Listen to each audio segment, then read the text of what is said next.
So we really just needed to kind of get back in front of everybody and let you know the status of the project right now, where we are in the design phase and what the next steps are on our end. These are the images and the floor plans that we presented last time we were in front of the commission, and we're at that stage where we're ready to continue on into our schematic design phase with the CMGC and start to look at putting together, really narrowing those building costs and materials and doing the early coordination with Mountain Construction here with the CMGC and utilizing that process going forward early in the design to really dial in the costs and keep going on the drawings. All right. Any questions? No. All right. Bill, questions?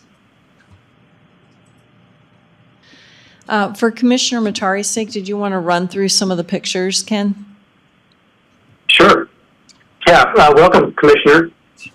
Thank you. This is the view of the current concept design that we've had for a few months now.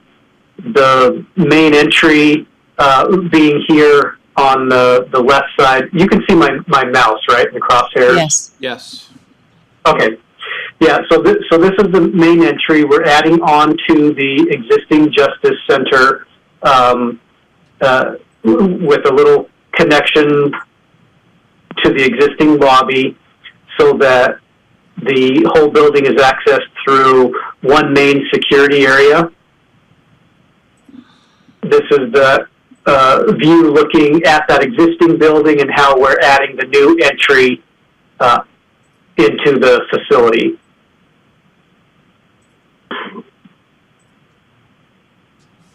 This is the back side, the parking lot side.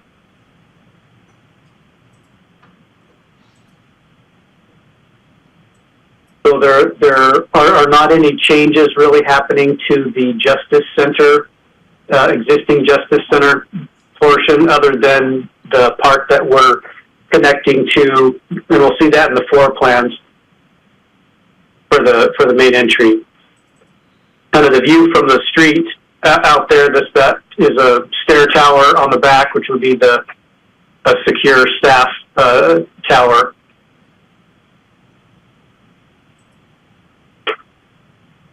View coming up the road will be pretty much blocked by the trees that you see here, even due to the height of the building, but when you're down at street level, the trees will pretty much block it.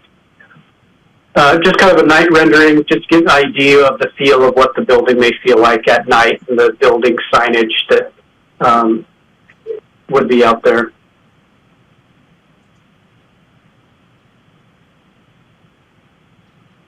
This is the aerial of the whole campus. The existing buildings right here will all remain, and then what we're doing here is adding on this square piece next to the existing Justice building. There's no additional parking that we're looking at adding. The city has an agreement to use all the parking over here, and that seems to be fine with them. We have met with the city.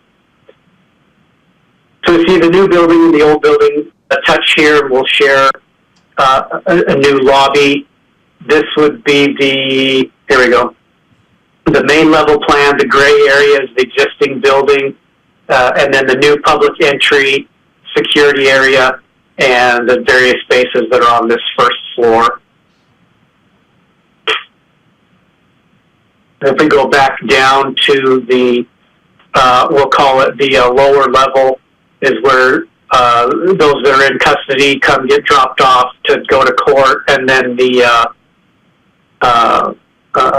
probation offices are on this floor.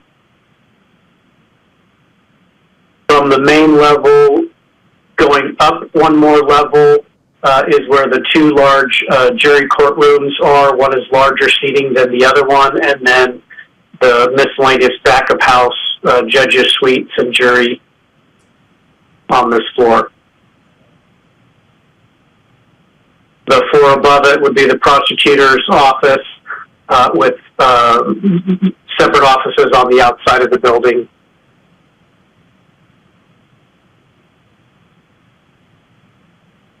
And that's pretty much where we are right now. And like I said, we're ready to get started engaging with the CMGC and our engineers, structural engineer, mechanical, electrical, civil, landscape, and really getting into the design and the bones of the building and keeping the design going forward. Thank you. It's very nice looking. Yeah. Thanks. So I'm going to go ahead and open it up to questions from the audience at this point. Does anybody have any questions for Ken? Okay. I guess we can go to item 2 then, which is our pre-construction overview roadmap with Boughton Construction. Scott? So, Scott McLaughlin with Boughton Construction Company. I'll be taking the lead and kind of walking through the pre-con process as the CMGC representative. I don't have a slides to show today, but just wanted to talk about our process and how we treat the next phase the phase of pre-construction. Our goal here is to take the drawings that you've seen today, the stages that we're at, and start to assign costs associated with the different elements of the building. So that's the first step that we need to do, is really start to understand and working collaboratively with Ken and his team to start to think about what their vision is for the different elements. And then we'll take that information and we'll start to create buckets of money for those individual scopes, totaling those buckets to align with the budget and the dollars that are available to do the project. So in the next several weeks, that's going to be our focus, is to understand the visual components, how those apply to the dollars in the current market conditions that we've experienced, and then create a solid starting budget alignment with what scopes could be included, how those interact with one another, and then have a presentation to understand are there decisions that need to be made related to finishes, related to square footages, related to things, all of those types of discussions will be happening as we start to align the two elements. From there, once we've established kind of that roadmap where we now have an alignment of scope with budget, then we'll progress and collaborate all the way along as the design documents develop, and we'll be consistently tracking and making sure that we have cost certainty based upon the elements that are chosen as we move through the process. So that's where our piece is to really bring that level of certainty that the budget is in alignment with the design as it progresses through the process. So that's the approach we will take through as we move forward. Okay. As we sit here today, I guess just to highlight, we have the information that you have been presented today, so that's our starting point. So that's where we're going to start, and we'll go from there as more information is provided collaboratively. Okay. So is that it? Yeah, I'm open for questions in our process or how we go about that. Okay. So Bill, Bruce, questions? I have a question. I'm just curious, do you have a little bit of a margin in there for unexpected material costs? Because we've seen that happen a lot in the last couple of years. Absolutely. So we are trying to track industry inflation information. Last year, over the course of the year, we looked at 12.5% inflation and escalation on our projects, which is at roughly 1% per month. On any of our early estimates, as we put together a very conceptual budget at this level with what we have, I would encourage us to, as a collective group, understand that we're going to need to carry, potentially 1% per month in inflation, just to have as a standalone buffer, and that would be there. That would be tracked to align to make sure that we can protect for some of those unforeseen things that could happen from now till the point at which we're able to establish the GMP on the process. The other thing that we'll want to be tracking as we get further into it is long lead items. So things such as switchgear, air handlers, hoistways for elevators, things of that nature. We'll track the lead times on those and make sure that they're, that's another thing that we've run into is material procurement. So that's another piece that we'll track. We'll create a log and be transparent in our meetings to say, here's some of the things that we want to make sure that we're maybe selecting early, or we're aligning that selection with availability and making sure that you have that information to make a sound decision on whether you want to use that product or not. Do you also look at price locking on some things with different suppliers? So where we can, if we can procure materials early and set an early GMP around that particular element, anything we can do to lock an earlier GMP in, it starts to eliminate some of that risk. So we will be creating a strategy around potentially maybe some mini GMPs around elements that are critical to the success on the project, or specific to maybe an air handler. We've run into that recently where it's like, let's get the air handlers ordered, let's get the price commitment and the delivery commitment done, and then we can assign that to whoever the mechanical contractor is. That can be part of the bid. We can structure the bid in a way that we've procured the equipment, it's assigned to them, they've incorporated the work associated with it, and we're in a good position to make it happen. Okay. Okay, is that it? Bill, questions? Okay. Audience? Nobody from the audience. Okay, well, it's just moving right along. All right, number 3, roles and responsibilities per project org chart, and this will be with our RMO office, Caitlin Smith. Good morning. So we are working together, RMO, Lombard Conrad, and Boughton, to put together a list of contacts. We're starting with just RMO and the project leads at Lombard Conrad and Boughton, and we will get in touch with stakeholders at the county as Boughton and Lombard Conrad will be looking at subcontractors and subconsultants as they get onboarded, to make sure that we have a complete list of who needs to be contacted on specific projects and elements. And determine what circumstances people need to be contacted under, to make sure that the right hand always knows what the left hand is doing.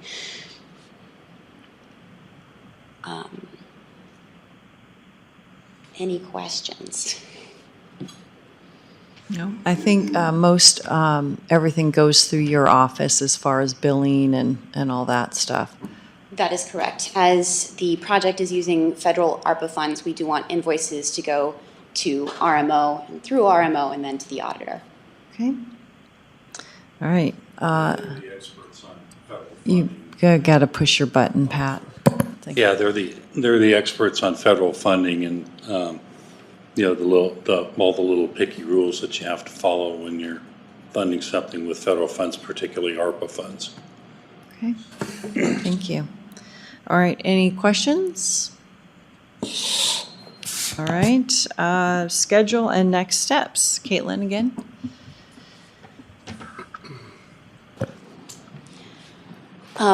In the past week, Boughton and LCA have also started work on putting together a preliminary schedule. The current estimate is for pre-construction completion in November. There's been discussion of trying to compress that, but we want to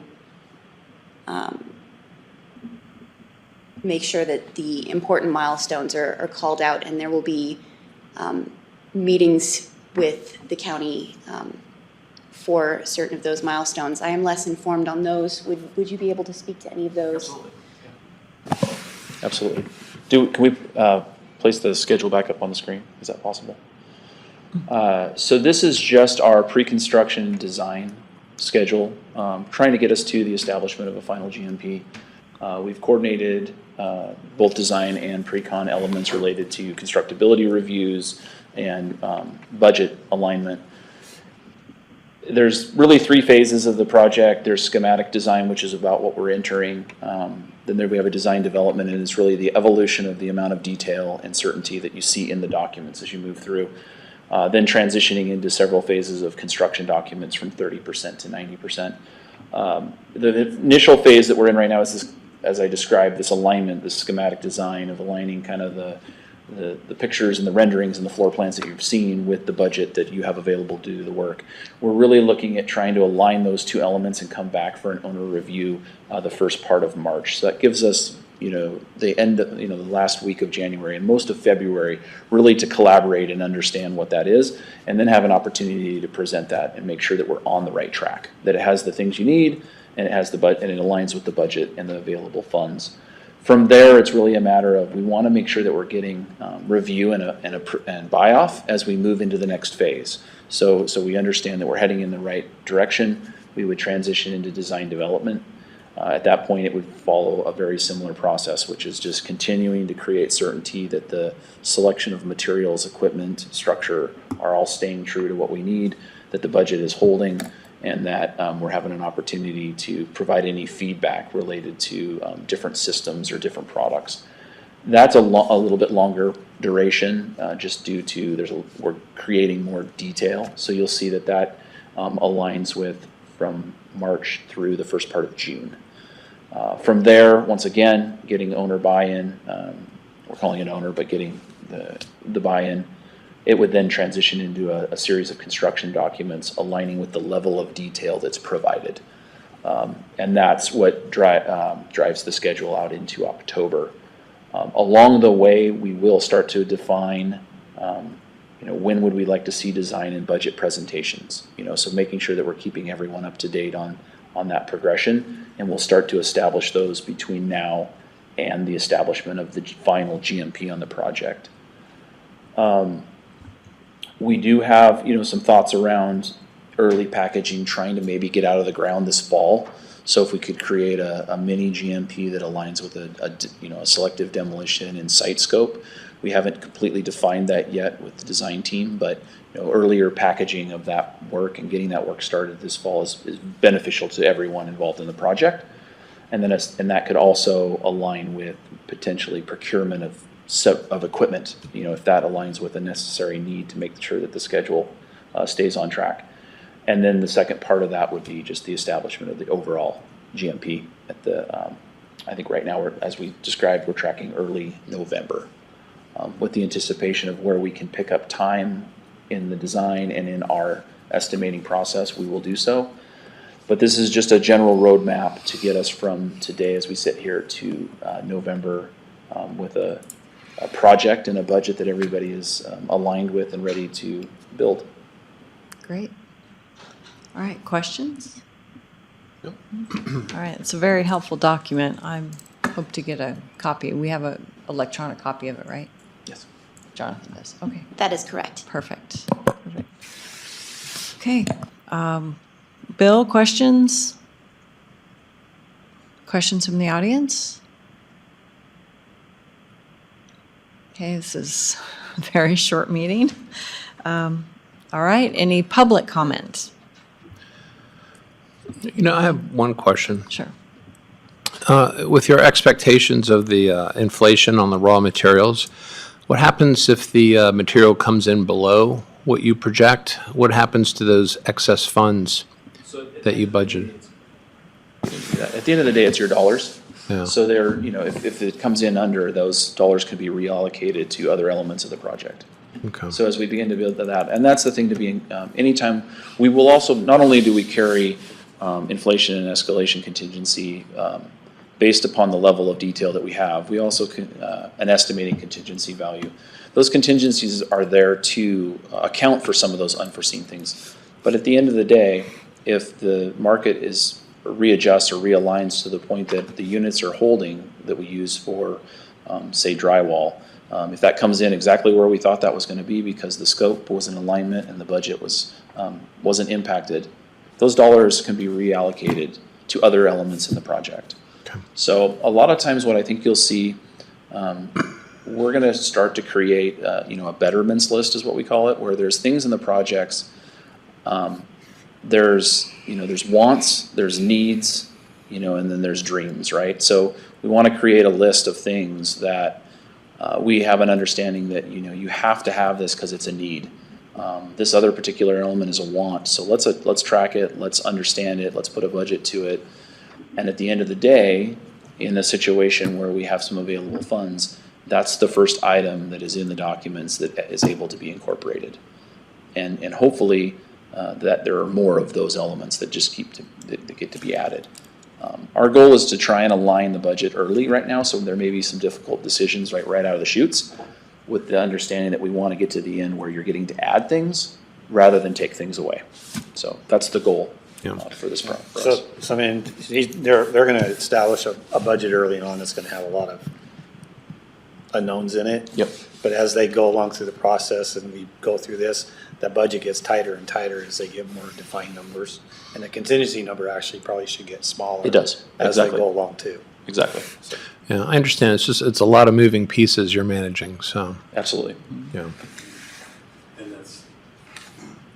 And that's a big reason we chose the CMGC process. So we have, people that are experts in this to help us save as much money as we can.